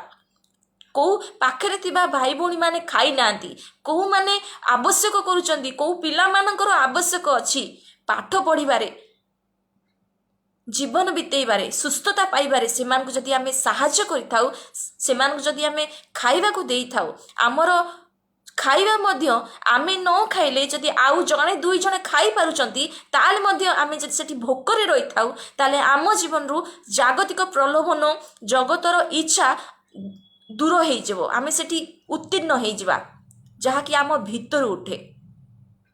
ସେଠି ଆମେ ଯୀଶୁଙ୍କ ପାଇଁକା ବଡ଼ ବିଶ୍ୱାସରେ ଆଗକୁ ବଢ଼ିପାରିବା। ଆଉ ଯେଉଁମାନେ ଏଠି ଲେଖା ଅଛି ଯେଉଁମାନେ ସୁସମାଚାର ପ୍ରଚାର କରୁଥିଲେ ପ୍ରେରିତମାନେ, ସେମାନଙ୍କ ଉପରେ ମହା ଅନୁଗ୍ରହ ଥିଲା। ତାହେଲେ ଯେଉଁଟା ଭିତରୁ ଉଠୁଛି ସେଥିରୁ ଯେତେବେଳେ ଆମେ ଉତ୍ତୀର୍ଣ୍ଣ ହେଇଥାଉ ଆଉ ସେଠି ଆମର ମୂଳଦୁଆ ମଜବୁତ ହେଇଥାଏ, ଆମେ ଜଣେ ପ୍ରକୃତ ଖ୍ରୀଷ୍ଟିଆନ ଭାବରେ ପରିଚିତ ହେଇଥାଉ। କିନ୍ତୁ ଯାହାର ନିରାପତ୍ତାକୁ ଯିଏ ଦେଖୁଥିବେ, ନିଜର ଶାନ୍ତିକୁ ଦେଖୁଥିବେ, ସୁଖଭୋଗ କରିବାକୁ ଦେଖୁଥିବେ, ସେ କେବେ ହେଲେ ଅନ୍ୟର ବିଷୟରେ ଚିନ୍ତା କରିପାରିବେ ନାହିଁ। ପ୍ରଭୁ ଯୀଶୁ କହିଲେ ପ୍ରତିବାସୀକୁ ଆତ୍ମତୁଲ୍ୟ ପ୍ରେମ କର। କ'ଣ ହଁ ଭାଇ, କେମିତି ଅଛ ଭାଇ, ଘରକୁ ଆସିବ ଭାଇ, ଆପଣ ଭଲରେ ରୁହନ୍ତୁ ଭାଇ, ଶାନ୍ତିରେ ରୁହନ୍ତୁ ଭାଇ, କ'ଣ ଏଇଟା ଆତ୍ମତୁଲ୍ୟ ପ୍ରେମ କରିବା ବିଷୟ ହେଉଛି କି? ନାହିଁ। ଜଣଙ୍କୁ ଆଦରରେ ଗ୍ରହଣ କରିବ, ତାଙ୍କୁ ସାହାଯ୍ୟ କରିବ ତୁମର ସକ୍ଷମତା ଅନୁଯାୟୀ ଯେତିକି ହେଇପାରୁଛି। ତାହେଲେ ଯଦି ଜଣେ ବାଲିରେ ନିର୍ମାଣ କରୁଛି, ଅର୍ଥାତ୍ ଯଦି ଜଣେ ନିରାପତ୍ତାକୁ ଦେଖିକି, ଶାନ୍ତିକୁ ଦେଖିକି, ସୁଖଭୋଗକୁ ଦେଖିକି ଯଦି ଜଣେ ପ୍ରଭୁ ଯୀଶୁଖ୍ରୀଷ୍ଟଙ୍କ ପଛରେ ଚାଲୁଥିବ, ତାହେଲେ ସମସ୍ୟା ଆସିଲେ ସିଏ ପଡ଼ିଯିବେ। ପ୍ରେଜ୍ ଦ ଲର୍ଡ। ତ ସେ ସମସ୍ୟା, ପରୀକ୍ଷା, ପ୍ରଲୋଭନ ପ୍ରଭୁ ହିଁ ଆମମାନଙ୍କ ଜୀବନରେ ଦେଇଥାନ୍ତି। ଯେପରି ପ୍ରଭୁ କହିଲେ ସିମୋନ ସିମୋନ, ସିମୋନ ସିମୋନ, ଲୁକ 22:31, ଶୈତାନ ତୁମକୁ ଚଲାଇବାକୁ ଅନୁମତି ପାଇଯାଇଛି। ପ୍ରଭୁ ଯୀଶୁ କହିଲେ ସିମୋନ ସିମୋନ, ଦେଖ ଗହମକୁ ଚାଲୁଣିରେ ଚଲାଇବା ପରି ଶୈତାନ ତୁମମାନଙ୍କୁ ଚଲାଇବାକୁ ଅନୁମତି ପାଇଛି, କିନ୍ତୁ ତୁମର ବିଶ୍ୱାସ ଯେପରି ଲୋପ ନ ହୁଏ ଏଥିପାଇଁ ମୁଁ ତୁମ ନିମନ୍ତେ ନିବେଦନ କଲି। ପୁଣି ତୁମେ ଫେରିଲା ଅବସ୍ଥାରେ ଆପଣା ଭାଇମାନଙ୍କୁ ସୁସ୍ଥିର କର। ଯଦି ଜଣେ ନିଜର ଜାଗତିକ ପ୍ରଲୋଭନ, ନିରାପତ୍ତାକୁ ସାମ୍ନାରେ ରଖିକି, ନିଜର ଶାନ୍ତିକୁ ସାମ୍ନାରେ ରଖିକି ପ୍ରଭୁ ଯୀଶୁଙ୍କ ପଛରେ ଚାଲିବେ, ସେ କେବେ ହେଲେ ତାର ମୂଳଦୁଆକୁ ମଜବୁତ କରିପାରିବେ ନାହିଁ। ପ୍ରେଜ୍ ଦ ଲର୍ଡ। କିନ୍ତୁ ଯିଏ ଛାଡ଼ିଦେବେ, ନିଜର ଶାନ୍ତି ନାହିଁ, ମାତ୍ର ଖ୍ରୀଷ୍ଟଙ୍କୁ ଜାଣିବା ପାଇଁକା ଇଚ୍ଛା, ଈଶ୍ୱରଙ୍କ ଇଚ୍ଛା ସଫଳ ପାଇଁକା ଇଚ୍ଛା ରଖିବେ, ତାହେଲେ ସେ ସେହି ମୁହୂର୍ତ୍ତରେ ଜଣେ ପ୍ରକୃତ ଖ୍ରୀଷ୍ଟିଆନ ବୋଲି ପ୍ରମାଣ ଦେବେ। ଆଉ ତାଙ୍କର ସାରା ଜୀବନ ସେ ପ୍ରଭୁ ଯୀଶୁଙ୍କ ପଛରେ ଚାଲିବେ ଯେତେବେଳେ, ଆଉ ଯେତେ ବଢ଼ି ଯେତେ ବୃଷ୍ଟି ଆସିଲେ ମଧ୍ୟ ସେମାନଙ୍କ ଜୀବନରେ ମୂଳଦୁଆ ଟଳିବ ନାହିଁ। ଏଠି ବତାସକୁ ଆମେ ଏମିତି ଦେଖୁ, ଯେତେବେଳେ ଶୈତାନ ଦେଖିବ ଯେ ଆମେ ବାହାରୁ ଆସୁଥିବା ତାଡ଼ନାକୁ ଆଉ ଭିତରୁ ଉଠୁଥିବା ଏଇ ପ୍ରଲୋଭନକୁ ଆମେ ଉତ୍ତୀର୍ଣ୍ଣ କରିକି ଆଗକୁ ବଢ଼ିଲୁ, ତାହେଲେ ସେ ତାହାର ଅବିଶ୍ୱାସକୁ ବିଶ୍ୱାସୀ ମନରେ ଦେବ, ସନ୍ଦେହକୁ ଦେବ, ଭୟକୁ ଦେବ। କାରଣ ଶୈତାନ ହେଉଛି ମନ୍ଦ ବତାସ ପରିକା। ଯେତେବେଳେ ମାଥ୍ୟୁ 8ରେ ଝଡ଼ ସମୟରେ ଯେତେବେଳେ ଶିଷ୍ୟମାନେ ପ୍ରଭୁ ଯୀଶୁଙ୍କୁ କହିଲେ, ହେ ପ୍ରଭୁ ଆମେ ମଲୁ, ପ୍ରଭୁ ଯୀଶୁ କହିଲେ, ହେ ଅବିଶ୍ୱାସୀ କାହିଁକି ସନ୍ଦେହ କଲ? ପୁଣି ପ୍ରଭୁ ଯୀଶୁ ଉଠିକି ଝଡ଼କୁ ଧମକ ଦେଲେ। ଲେଖା ଅଛି 26ରେ, ହେ ଅଳ୍ପ ବିଶ୍ୱାସୀ ମାନେ, ଦୁହେମାନେ କାହିଁକି ଏଡ଼େ ଭୀରୁ? ସେତେବେଳେ ଯୀଶୁ ଉଠି ପବନ ଓ ସମୁଦ୍ରକୁ ଧମକ ଦେଲେ, ଆଉ ସବୁ ଧୀର ସ୍ଥିର ହେଲା। 24ରେ ଲେଖା ଅଛି, ସମୁଦ୍ରରେ ଏପରି ପ୍ରବଳ ଝଡ଼ ହେଲା ଯେ ତରଙ୍ଗରେ ନୌକାଟି ଆଚ୍ଛାଦିତ ହେବାକୁ ଲାଗିଲା। ଆମ ଜୀବନରେ ଶୈତାନ ଏହିପରି ଅବିଶ୍ୱାସ ଆଣିବ, ଭୟ ଆଣିବ, ପାରିପାର୍ଶ୍ୱିକ ପରିସ୍ଥିତି ଏପରି କରିବ ଯେ ସେ ଭୟ ଦେଖେଇବ, ଅବିଶ୍ୱାସ ଦେଖେଇବ। କାରଣ ସେ କହିବ ଯେ ଆମ ପ୍ରାର୍ଥନା ଶୁଣାଯାଉ ନାହିଁ, ଆମ ଜୀବନରେ ଭବିଷ୍ୟତ କିଛି ନାହିଁ। ସେ କହିବ ମୋ ହାତରେ କିଛି ନାହିଁ। ସେ ସନ୍ଦେହ ଆଣିବ ପ୍ରଭୁ ଯୀଶୁଙ୍କ ବାକ୍ୟରେ ଯେତେବେଳେ ଆପଣ ଥିବେ। କିନ୍ତୁ ପ୍ରଭୁ ଯୀଶୁ ସାମ୍ନାରୁ ସାହାଯ୍ୟ କରିଥାନ୍ତି। ପ୍ରଭୁ ଯୀଶୁଙ୍କର ଆଖି ଆମ ଉପରେ ଅଛି। ପ୍ରଭୁ ଯୀଶୁ କହିଲେ, କାହିଁକି ତୁମେ ମାନେ ଏଡ଼େ ଭୀରୁ? କାହିଁକି ଅବିଶ୍ୱାସ କଲ? କାହିଁକି ବିଶ୍ୱାସ କଲନି? ଶୈତାନ ସବୁବେଳେ ଆମର ବିଶ୍ୱାସକୁ ଆଘାତ କରିଥାଏ। କିନ୍ତୁ ପ୍ରଭୁ ଯୀଶୁଙ୍କ ଉପରେ ଆମେ ଯଦି ବିଶ୍ୱାସକୁ ନିଜର ମୂଳଦୁଆ କରୁଛୁ, ବିଶ୍ୱାସକୁ ବଢ଼େଇବା ପାଇଁକା ଆମେ ପରିଶ୍ରମ କରୁଛୁ ବାକ୍ୟ ପଢ଼ିକି କଣ୍ଟେକ୍ଟ ସହିତ, ସେଠି ଆମର ପରିସ୍ଥିତି ସାମ୍ନା କରିବାର ଗୋଟେ ବିଶ୍ୱାସ ଆସିବ ଯେ ମୁଁ ବାକ୍ୟ ପଢ଼ିଛି, ପ୍ରଭୁ ମୋତେ ବାକ୍ୟରୁ କଥା କହିଛନ୍ତି, ମୁଁ ଯୀଶୁଙ୍କଠାରେ ବିଶ୍ୱାସ କଲେ ଯୀଶୁ ସାମ୍ନାରୁ ମୋତେ ସାହାଯ୍ୟ ଯୋଗାଇବେ। ଲେଖା ଅଛି ଏଠି ପ୍ରଭୁ ଯୀଶୁ କହିଲେ ଯେ କାହିଁକି ତୁମେମାନେ ଏଡ଼େ ଭୀରୁ। ସେତେବେଳେ ଯୀଶୁ ଉଠି ପବନ ଓ ସମୁଦ୍ରକୁ ଧମକ ଦେଲେ, ଆଉ ସବୁ ଧୀର ସ୍ଥିର ହେଲା। ଯେତେବେଳେ ଜଣେ ପ୍ରକୃତ ଖ୍ରୀଷ୍ଟିଆନ ଜୀବନରେ ଏମିତି ଝଡ଼ ଆସିବ ଯେଉଁଥିପାଇଁ ତାକୁ ଲାଗିବ ଯେ ମୋର ପରିବାର ଗଲା, ମୋର ନିଜର ଜୀବନ ଗଲା, ମୋର ମିନିଷ୍ଟ୍ରି ଗଲା, ସେତେବେଳେ ପ୍ରଭୁ କହିବେ କାହିଁକି ଅବିଶ୍ୱାସ କଲ, କାହିଁକି ଡରିଲ। ପ୍ରଭୁ ଚାହାନ୍ତି ଆମେ ବିଶ୍ୱାସରେ ଉତ୍ତୀର୍ଣ୍ଣ ହେଉ, ଆମେ ଭୟରୁ ଉତ୍ତୀର୍ଣ୍ଣ ହେଉ। ସେଥିପାଇଁକା ସେ ବହୁତ ଥର କହିଛନ୍ତି, 365ରୁ ଅଧିକ ଥର, ଭୟ କର ନାହିଁ। ଯେତେବେଳେ ଜଣେ ପ୍ରକୃତ ଖ୍ରୀଷ୍ଟିଆନ ଭୟ ନ କରିକି ବିଶ୍ୱାସ କରିବେ, ସେତେବେଳେ କ'ଣ ବିଶ୍ୱାସ କରିବେ ନା ପ୍ରଭୁ ଝଡ଼କୁ କହିଥିଲେ କହିଲେ ଧୀର ସ୍ଥିର ହ। ପବନ ସମୁଦ୍ରକୁ ଧମକ ଦେଲେ ଆଉ ଧୀର ସ୍ଥିର ହ। ପ୍ରଭୁ ଜଣେ ପ୍ରକୃତ ଖ୍ରୀଷ୍ଟିଆନ ଜୀବନରେ ଆସୁଥିବା ପରୀକ୍ଷା ପ୍ରଲୋଭନକୁ ଧମକ ଦେଇପାରିବେ, ଶୈତାନକୁ ଧମକ ଦେଇପାରିବେ। ପ୍ରଭୁ ଅନୁମତି ଏଥିପାଇଁ ଦେଇଥାନ୍ତି ପରୀକ୍ଷା ପ୍ରଲୋଭନକୁ ଆମ ଜୀବନରେ, ଯେପରି ଆମର ବିଶ୍ୱାସ ଆଉ ମୂଳଦୁଆ ମଜବୁତ ହେବ।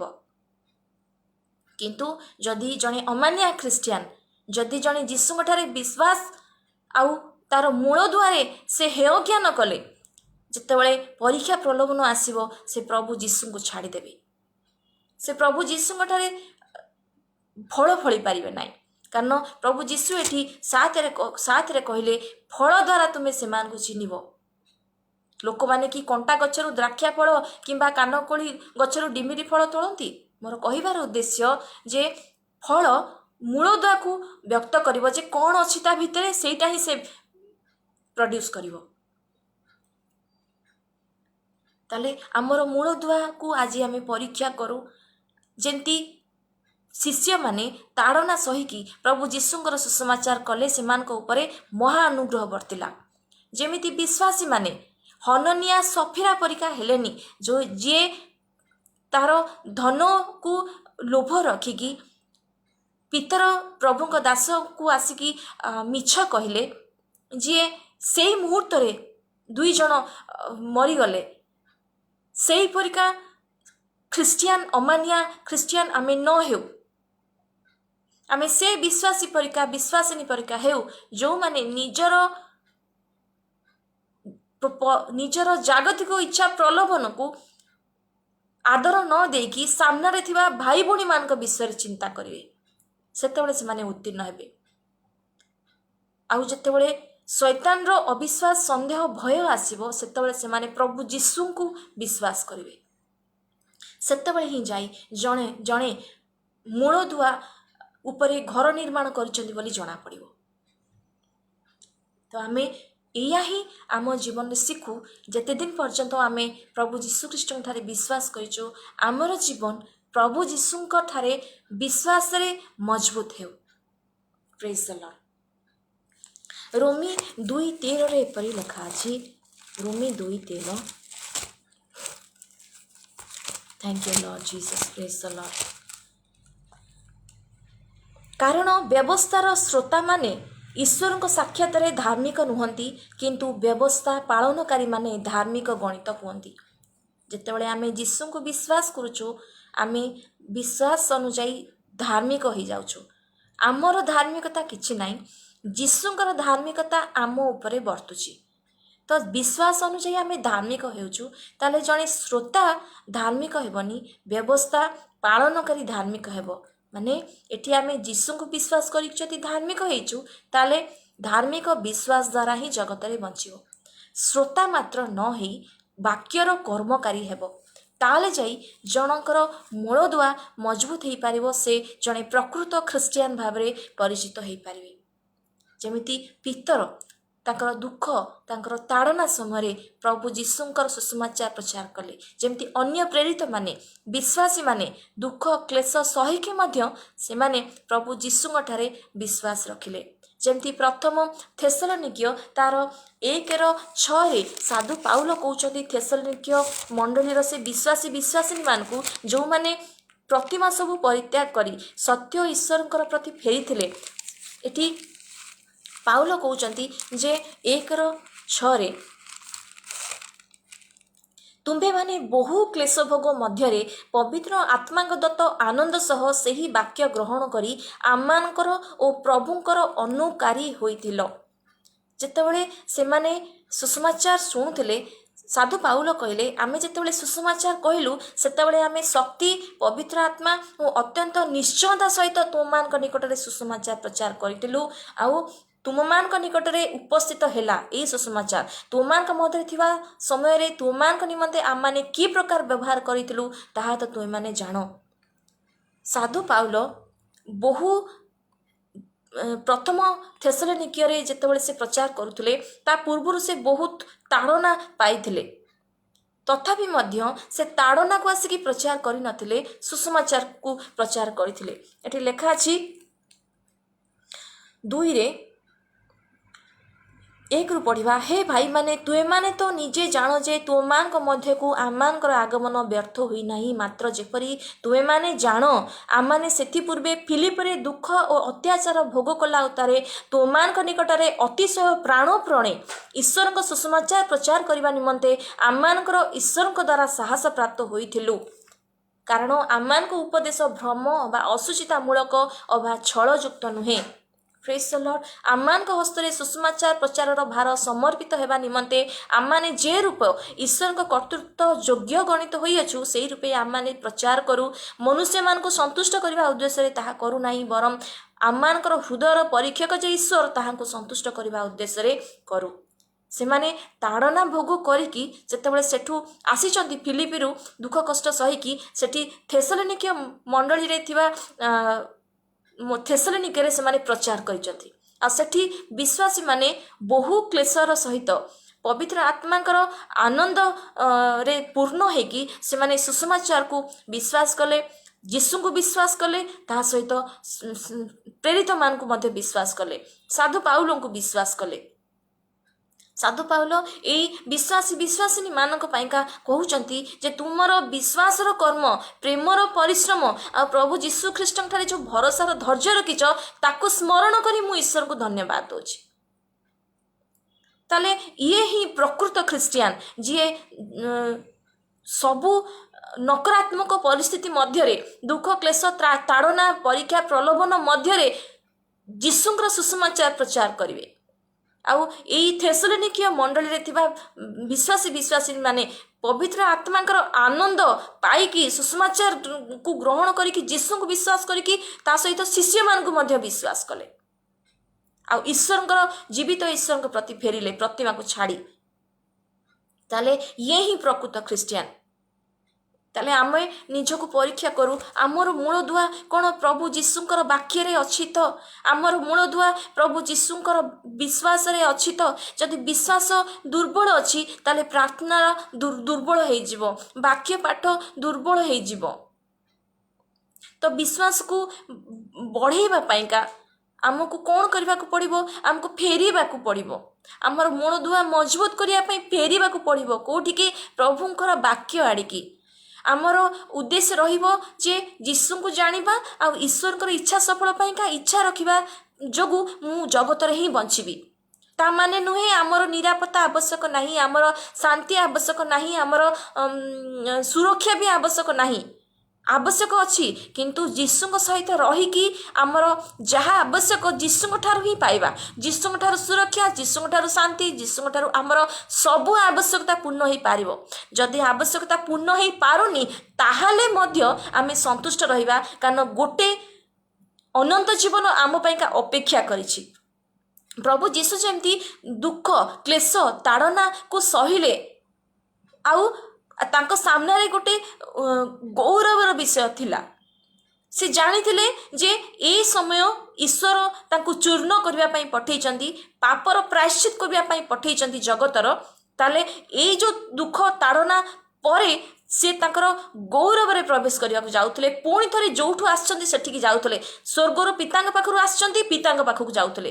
कारण एब्री तार 9:14 एपरी लिखा अछि प्रभु जीशु जेतेबेले दुख क्लेश ताड़ना सहिले से केमिति सहिले एट लिखा अछि तेबे जेउ ख्रीष्ट चिरंतन आत्मा द्वारा आपना को निखुंत बलि स्वरूप ईश्वर का निकट रे उत्सर्ग कले ताहांक रक्त केते अधिक परिमाण रे जीवित ईश्वर को सेवा करने निमंते मृत कर्म आम विवेक को शुद्ध न करिवो ताले प्रभु जीशु ये जो महाक्लेश महाताड़ना क्रूस्य मृत्यु जंत्रणा केमिति सहिले से निजको पवित्र लिखा अच्छे चिरंतन आत्मा द्वारा पवित्र आत्मा द्वारा से चालित हेले से ताड़ना को सहिया से क्रूस्य मृत्यु को सहिबा का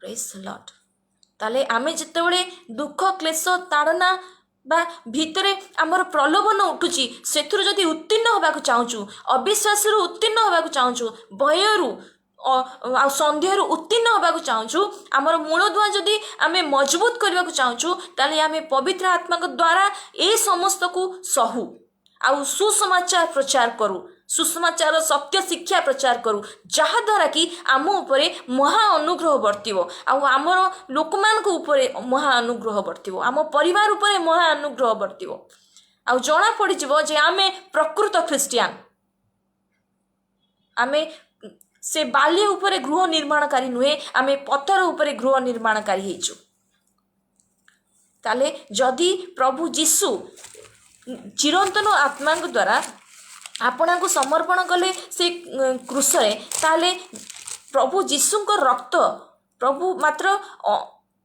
लिखा अछि 9:14 ताहांक रक्त केते अधिक परिमाण रे जीवित ईश्वर सेवा करबा निमंते मृत कर्म आम विवेक को शुद्ध न करिवो जेतेबेले आमे कौनसी प्रकार परीक्षा रे फेल ही जाइछु आमे प्रभु को ठारे अविश्वास करिकी संदेह करिकी भय करिकी जगत प्रति फेरी जाइछु आमको मने पकेया पड़िबो जे जगत क्षय पाइबाकू जाउची आमे जगत सहित अति घनिष्ठ हेबानी आमे जगत रे रहिबा प्रभु जीशुଙ୍କ नाम रे प्रभु जीशुଙ୍କ सुसमाचार प्रचार रे अन्य को सहाय्य करिबारे दुखी की दया करिबारे सुसमाचार सत्यता परित्राण प्रचार करिबारे आ जदि आमे एटा करिनु ताले हमकु मने पकई कि फेरिबाकू पड़िबो एटी वाक्य रे लिखा अछि जो माने प्रभु जीशुଙ୍କ पाइका फेरिबे विश्वास करिवे विश्वास रे से मानकर पाप अधर्म क्षमा हेबो जेतेबेले से माने पापरु विमुख हेबे जेतेबेले से माने मन परिवर्तन करिवे प्रभु जीशुଙ୍କ पाखकू आसीबे जीशुଙ୍କ रक्त से मानकू से मानकर मृत कर्मरु सूची परिष्कार करदबो ताले सेठी जणे जदि पड़ी जाइथिबो ना ताले से मजबूत हेबा पाइका फेरी आसिला जानो ताले आमे निज निज को परीक्षा करू आमर मूल दुआ पत्थर उपरे अर्थात ख्रीष्ट को जानिबा पाइका ईश्वर को इच्छा सफल करिया पाइका इच्छा रखिबा पाइका ना बाली उपरे से गृह निर्माण करूथुबा निजर निरापत्ता निजर सुख निजर शांति पाइका आमे अछु आमको फेरिबाकू पड़िबो आमको ईश्वर को इच्छा सफल पाई जगत रे इच्छा रखिबाकू पड़िबो ताले जाय कि आमे कौन सी प्रकार संसार प्रलोभन रे परीक्षा रे आमे उत्तीर्ण हो पारिबा प्रेज द लॉर्ड लिखा अछि 25 रे सबुबेले हमकू समस्त को सबुबेले सुरक्षा दरकार ताले सुरक्षा प्रभु जीशु ख्रीष्ट ठारे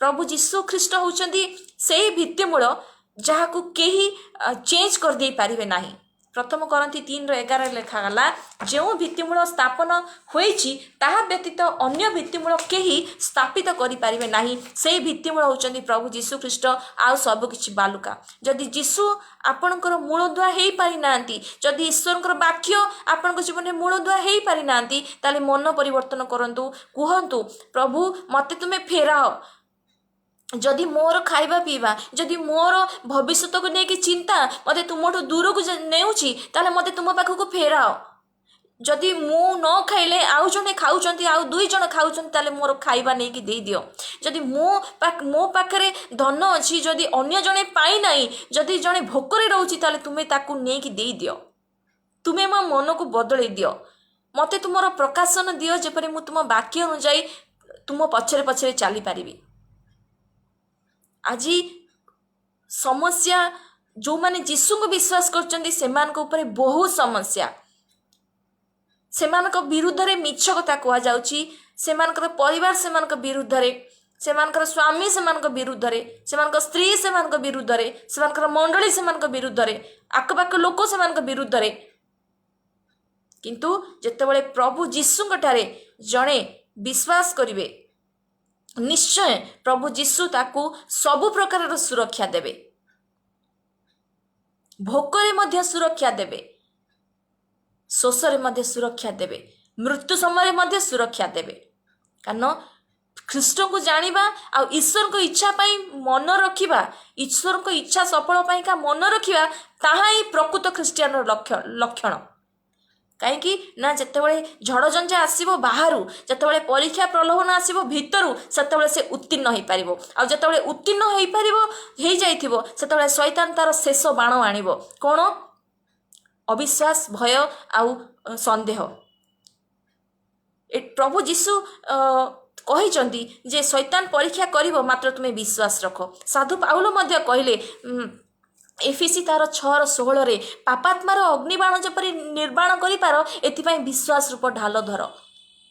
ଆପଣ ଯଦି ଅସୁସ୍ଥତାରେ ପଡ଼ିଛନ୍ତି, ତାହେଲେ ବିଶ୍ୱାସରେ କୁହନ୍ତୁ ଯେ ପ୍ରଭୁ ମୋର ମୂଳଦୁଆକୁ ମଜବୁତ କର, ଯେମିତି ମୁଁ ଅସୁସ୍ଥତାରୁ ଉଠିବି ଆଉ ଯେଉଁମାନେ ଅସୁସ୍ଥ ଅଛନ୍ତି ସେମାନଙ୍କ ନିକଟରେ ସୁସମାଚାର ପ୍ରଚାର କରିବି, ଯେପରି ମୋ ଉପରେ ଆଉ ସେମାନଙ୍କ ଉପରେ ମହା ଅନୁଗ୍ରହ ହେବ, ଯେପରି ଆମେ ଜଣେ ପ୍ରକୃତ ଖ୍ରୀଷ୍ଟିଆନ ବୋଲି ଜଣାଯିବା।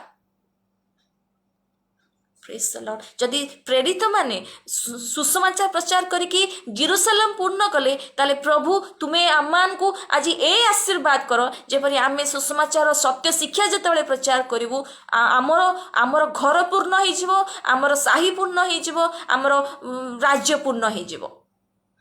କାରଣ ଆମ ବଳରେ ଆମେ କିଛି କରିପାରିନଥାଉ, ପ୍ରଭୁ ସାହାଯ୍ୟ କରିଥାନ୍ତି। ତାଙ୍କର ପବିତ୍ର ଆତ୍ମା ଆମମାନଙ୍କୁ ସାହାଯ୍ୟ କରିବେ, ଯେପରି ଆମେ ପ୍ରଭୁ ଯୀଶୁଙ୍କର ସୁସମାଚାରକୁ କହିପାରୁ। କାରଣ ଯଦି ଆମେ ଯେମିତି ପ୍ରଭୁ ଯୀଶୁ ଖ୍ରୀଷ୍ଟ ଚିରନ୍ତନ ଆତ୍ମାଙ୍କ ଦ୍ୱାରା ସେ କ୍ଲେଶ ଭୋଗ କରିବା ପାଇଁ ଯାଇଥିଲେ, ସେମିତି ଆମେ ଯେତେବେଳେ ଯୀଶୁଙ୍କର ସୁସମାଚାର ପ୍ରଚାର କରିବା ପାଇଁ ଜଗତରେ ଅଛୁ, ଆମକୁ ପବିତ୍ର ଆତ୍ମାଙ୍କର ବଶବର୍ତ୍ତୀ ହେଇକି ଜଗତରେ ଚାଲିବାକୁ ପଡ଼ିବ।